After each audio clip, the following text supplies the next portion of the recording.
Okay, thank you very much for the invitation to come here.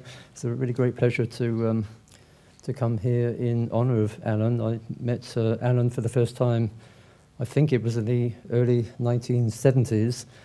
We go way back when I was doing my PhD at University College London. And then I started work at Appleton Lab in 1977. And I worked with him. He was my boss for several years until he went to France. It was a great pleasure to remember those days. And one of his notable pieces of work, as you've already heard, concerns dielectronic satellite lines, which on which he wrote a very seminal paper. And I'm going to talk about work that I've done in collaboration with other people, extending Alan's work from those early days. So this is the extraordinarily seminal paper that has had more than 500 citations according to ADS. It's a really well referred to paper in Monthly Notices, 1972.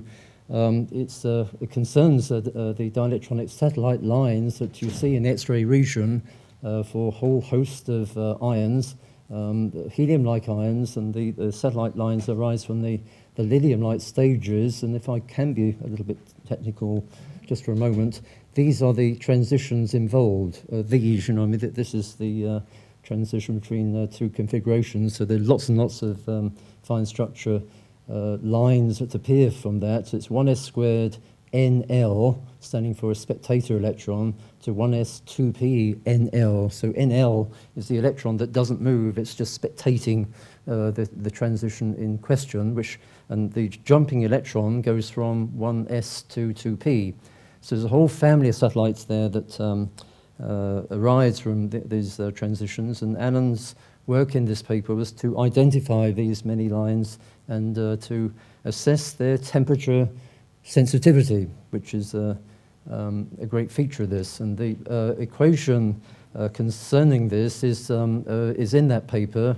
It's equation 7 to be precise. And the satellite line intensity, IS, divided by the parent line intensity, that's the line 1s squared to 1s 2p of the helium-like ion. That ratio of intensities is equal to lots of atomic constants with a temperature sensitivity. So there's a temperature there and the temperature there, T being the temperature. And so if you bring all those factors into a single function, F1 of T, that's the temperature-dependent part, times another function over here that's merely a function of all the satellite line atomic physics quantities. So we call that F2S, as Alan did in the paper. So in other words, in words, the ratio of the satellite line intensity to the nearby parent line is a function of temperature. It's nearly 1 divided by temperature, and a factor F2S, and it's a function of all these atomic physics parameters. As a matter of fact, it's almost proportional to Z if you're American, Z to the 4th power, Z being the atomic number. So it's much, much more important for iron, Fe, or even more so for nickel, than it is for neon or argon or something like that. So the satellite lines are a temperature diagnostic, a very important one for flare diagnostics, and much more intense for heavier ions. For example, iron 25. Iron 25, the 25 Roman numerals 25, indicating the helium-like stage of iron, and the satellite lines are due to the lithium-like iron 24. Okay. So I'm ashamed to say in this picture I've got some spectra here of iron 25 that are not SMM, I'm sorry to say, but I did select one from Katsuo Tanaka's instrument on Hinotori, which Alan will be familiar with. Tanaka very sadly died prematurely, but this was one of the papers he published before he died, 1985. And this is from his instrument on Hinotori, the Japanese satellite that was simultaneous with the initial stages of SMM, and the wonderful spectra that he got from that instrument. I've just illustrated one here from iron 25. So here's the iron 25 resonance line, 1.85 angstroms, and some of these lines here, I'm going to squint my eyes to see which ones they are. That one, that one.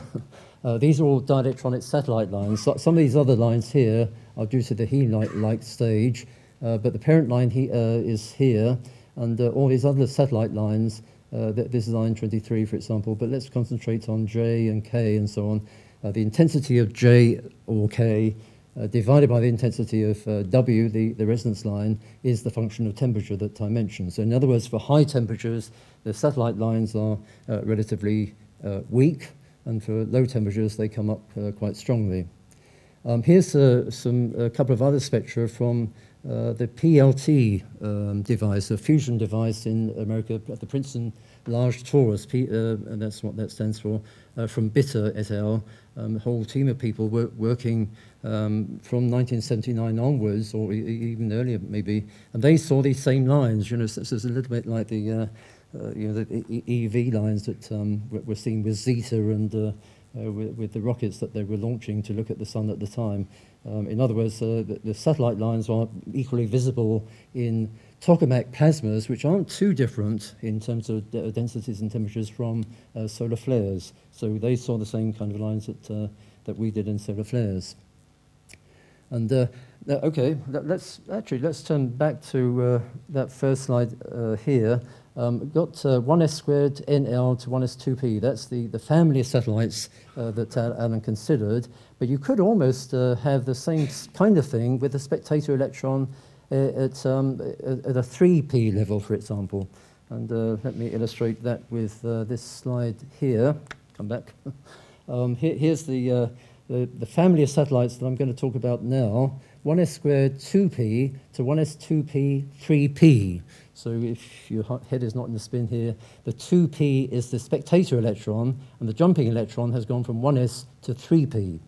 And like the 1s squared to 1s 2p to 1s 2p squared satellites discussed by Alan, they are temperature sensitive in the same kind of way. But unlike the temperature sensitive lines for this array here, they do clump together in a rather extraordinary way. This is a picture of an X-ray spectrum from a lab device at NRL that Uri Feldman gave me some years ago. And this is these are titanium lines. Titanium-21 is the helium light stage, where that transition there, 1s squared to 1s 3p, is due to the resonance line of titanium-21, the helium light stage. And these are all the satellites which are due to the lithium light stage. And you can see that they all clump together. So it's a little bit different from the lines that Alan discussed, where they were kind of spread out a little bit. And you had to have a good resolution spectrometer to be able to sort the lines out. But here it's a little bit different, and you can be a little bit more forgiving in terms of spectrometer resolution, because you don't have to see all the details of this line. They're all clumped together, and they do have this 1/t dependence, that the intensity of that line feature against that one is still the 1/t dependence.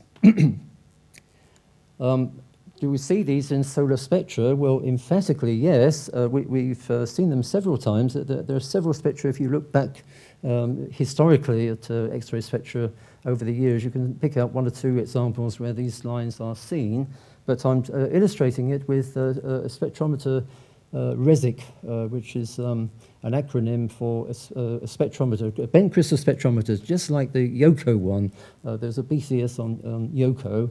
And Janusz Sylwester and his team in Poland have had this experiment, RESIC, had 4 wavelength ranges, which included this range here, which includes some silicon lines.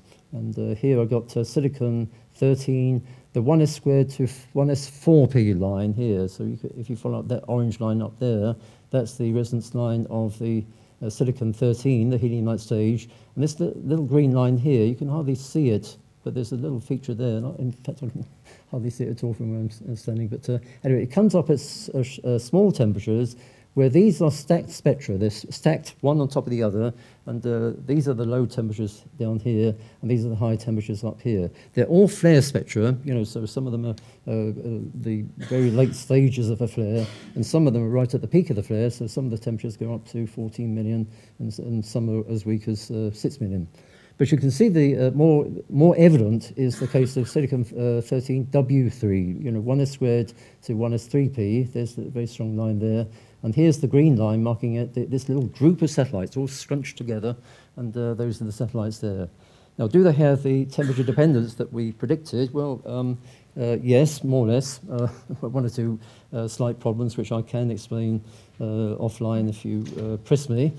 These are the points are Resic spectra, derived from Resic spectra, where this is a satellite line feature divided by W3, and that's the ratio, measured ratio, and these are the temperature got from, actually simply from GOES. It sounds a little bit simple-minded, but if you take the two ratios of GOES, establish a temperature from that ratio, then that's a reasonably good indicator for fairly smallish temperatures of the flare. This solid line here is the theory from Jacques Deveau, who was a collaborator on this work. And there is a disagreement, which I can explain. It is explainable. It's a very easy explanation, actually, but I won't go into details here.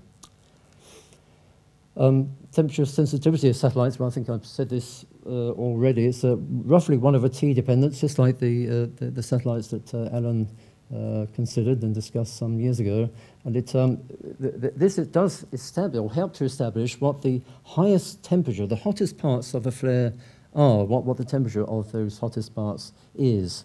Because if, in principle, we could look at iron 25, 1s squared to 1s3p lines. And have they ever been seen? I stand to be corrected, but I don't think they have ever been seen with high resolution. They should appear at about, let's see, 1.7 something angstroms. And the crystal spectrometers don't normally work down to those wavelengths. We do have spectrometers down those wavelengths, or those high energies. For example, RHESSI, RHESSI, is a broadband high energy X-ray spectrometer, and it can see that feature. Its resolution is pretty dreadful, actually, but you can make out a little bump there that's due to all the helium-like lines and all the satellite lines all scrunched up together. So if you work out the atomic physics for all these satellite lines, add them all together, then you can begin to work out what the highest temperatures of a flare are.